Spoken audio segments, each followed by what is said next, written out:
Movies are a strange medium that could bounce around and do whatever they want. You could watch Ratatouille on a Monday after work, and then on Tuesday you could watch Space Jam after breakfast, and then on a Friday you could end the work week with Netflix exclusive The Irishman. That's only if you're a Letterboxd goblin. Let me pose a question to anyone who has made anything. What's the most important part of the process? A, creating the thing, or B, letting people know you made it and even exist? There's tons of great movies out there that you'll never care to watch because of shitty promotion. And there's tons of shitty movies that you'll give the time of day because of good promotion. David Ayer's Suicide Squad had a good trailer and fun marketing campaign, but the actual movie kinda sucked. And James Gunn did the sequel and it was really good, but the marketing sucked. Instead of calling it Task Force X or anything to disassociate itself with the previous film, it instead decided to call itself The Suicide Squad, which was a sequel to Suicide Squad. And by adding just a "the," it created confusion. Is this a sequel or a reboot? What happened to Will Smith? That's not true. That's a lie. She's lying to you. Oh, it's just gonna be shit like the first one. And then I had to run to my friends and be like, guys, it's a James Gunn's film. He made Guardians of the Galaxy 1 too. Trust me, it's gonna be good. And they didn't watch it with me in theaters, so I watched it on HBO Max. David Ayer's Suicide Squad cost $175 million to make, and it made $746 million at the box office. The Suicide Squad by James Gunn cost $185 million to make, and made $167 million at the box office. And this isn't even accounting for the advertising budget. Of course, there was the rated R factor in HBO Max, but even without those limitations, it would have been an uphill battle. The one who called you! It's a celebration, bitches! The world is a cruel place, and making the best piece of art you can will always matter. But not all the time for making money. Sometimes your branding and marketing can matter even more than the actual product. Another take on the hero's journey, Slap Snyder's on. Funny goofy action movie with dinosaurs, Jurassic World. Lighthearted superhero movie, Marvel.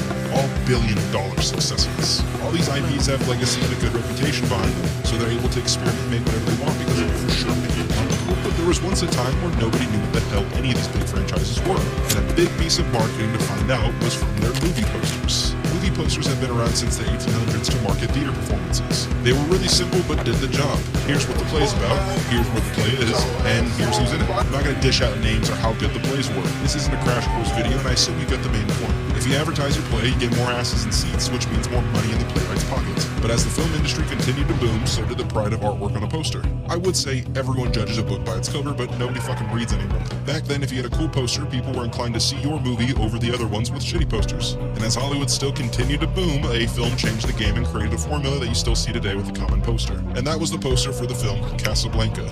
I can't stand this film because I had to write a boring paper about it in my freshman year of college. But if you love it, that's awesome. Here's the cover. It wasn't the first poster to ever have a collage of famous named actors shoved into one area, but it had an assortment of colors and composition that made it pop dramatically compared to anything before it. But through the 1950s, you saw the growth of illustrated movie posters. Attack of the 50-Foot Woman, A Streetcar Named Desire, and many more in the same style. The illustrated poster was cool, but it was also repetitive and started to become outdated, so they naturally made their way out. And sadly, a lot of the artists for these posters went uncredited, and a lot of the artwork was sadly disposed after they served their bare minimum purpose of marketing. But let's zoom forward to the 70s, 80s, and 90s. This could be known as the simplistic era. Some of the most iconic films of these eras had the most iconic posters. Take Stanley Kubrick's films, for example. The Shining, Full Metal Jacket, and Clockwork Orange. They're not obnoxious or overcrowded, but instead simplistic and creative. And these type of posters were everywhere. Alien, Apocalypse Now, The Exorcist, Ghostbusters, Jurassic Park, Star Wars, Silence of the Lambs, Pulp Fiction, Jaws. There were tons of movies with wicked style.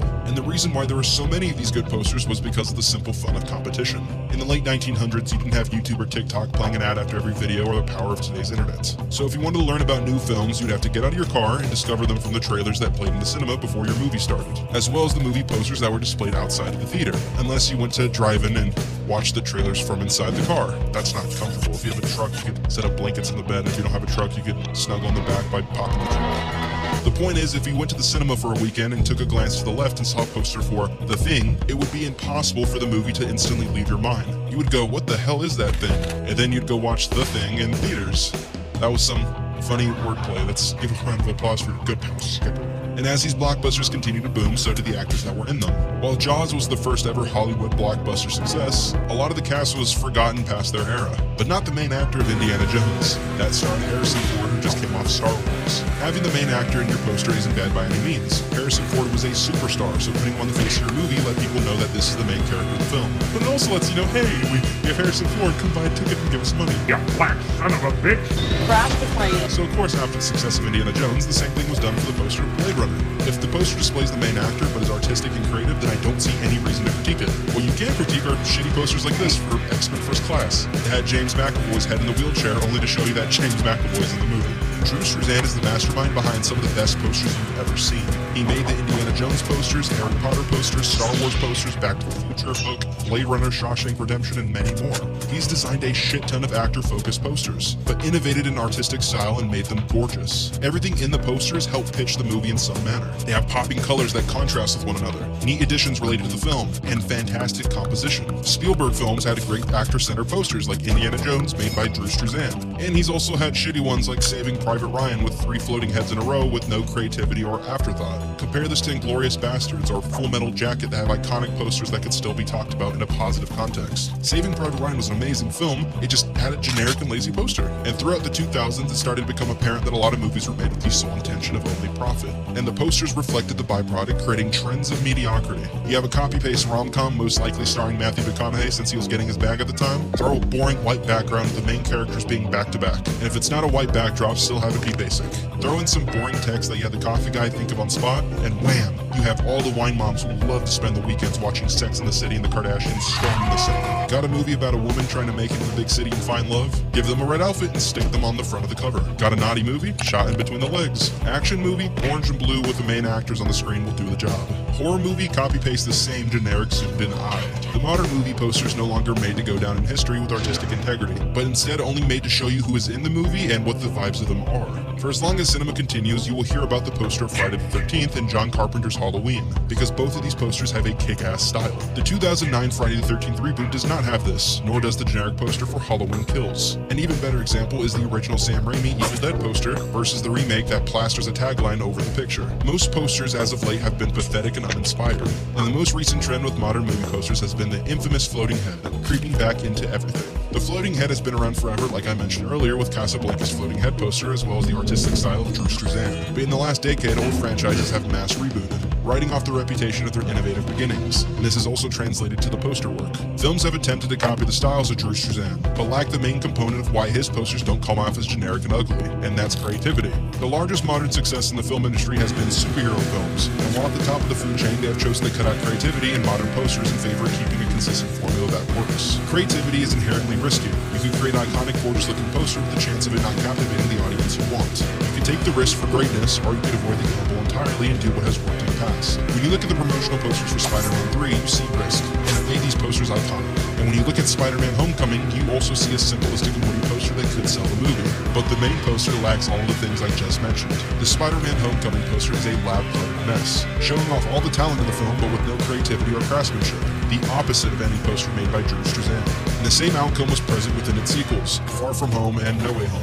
All the Spider-Man posters before the MCU trilogy were simple and interesting, without being too obnoxious. But instead of going with the better-looking alternative posters, they used ones that sacrificed artistic integrity, but displayed the main cast. The mindset behind these floating heads doesn't just apply to superhero movies though. On the thumbnail for this video, I showcased the poster for Jurassic World Fallen Kingdom, alongside the original poster. Where the original poster was sleek and simple, the newer trilogy have fallen victim to marketing trends, putting all the dinosaurs onto a floating head format. Even the recent Jurassic World Dominion has fallen victim to the studio-made floating head. Actors are not the only subjects to the floating head model. Another example could be the original Transformers movie from 2007, because Megan Fox and Shia LaBeouf weren't big enough yet to advertise the movie on their own, so they used the characters that were more iconic. Recent movies have had decent-looking posters that get pushed to be an alternate so the floating head quota can be met, making all the posters on display repetitive and unappealing. The original Dune poster is subtle with high contrast, having an appealing shade of orange alongside black empty space. This is the floating head alternate. It has Zendaya, who was in the movie for 7 minutes, and this one gets priority because of that. Last Night in Soho's poster is good and creative,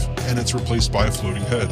These posters are implemented with no creativity or intention besides marketing the talent in the film. film, so they all look like shit in comparison to their original counterpart. The Suicide Squad is a floating head poster done right. It's creative and has contrast to make everything stand out from one another. It's more than just showing you the main actors, following the principles of Drew Struzan. The Star Wars posters are also floating heads, and while most are made by Drew Struzan, the newer trilogy posters are not bad by any means. I don't like The Last Jedi as a film, but I can admit it's a great looking poster. I'm okay with floating heads if they attempt to do something more than just filling a quota, but there's no reason to go above and beyond with a floating head poster if it's not your original vision. And most of the times the directors don't even have a say. In a perfect world, you could have a silhouette representing Matt Reeves' Batman. But because of modern competition, it has to have the mentality of, if you can't beat them, join them. So you get a poster like this. I'm a massive Robert Eggers fan, and his movie posters have been eerie and creative. The Witch is great, and The Lighthouse is also really good, and still managed to show the main two actors. So when I see the original Northman poster replaced with this, I know it was definitely out of his hands. That's why it's so weird to critique these posters, because it's essentially old man yells at cloud. Don't hate the player, hate the game. A24 movies live off the gimmick of giving creative control to the director, so it makes sense why you have such great looking posters coming from the studio. And these include both of the Robert Eggers A24 produced posters. But The Northman was distributed by Universal, hence why you have a poster following the trend. The floating head poster is something that can't be defeated. While scripting this video, the poster for Lightyear was revealed, and it looks like a shitty Paw Patrol fan creation. Even the poster in this video's thumbnail looks like it would read, "You are invited to Sam's 10th birthday party." But the truth is that movie posters don't matter anymore. Where a movie poster was once the main attraction to get people to see a movie, it's now the least important factor. Jurassic World Fallen Kingdom made $1.31 billion with its poster. No Way Home made $1.893 billion. Endgame made $2.798 billion. These posters were by no means make or break, and were most likely created last second. So there's no reason to care about a movie poster unless it's for the desire of being creative and iconic. It's impossible to judge the book by its cover because the cover isn't even a factor when you can watch the trailer instead. An audience is way more interested by spectacle in comparison to the cover. I didn't know anything about Dune prior to the movie, so it's smart to have all the main actors displayed on the cover because they show you who's in the movie, making the model objectively work even though it has no creativity. Blade Runner had a floating head poster that was creative, but sadly the movie made less money than Dune.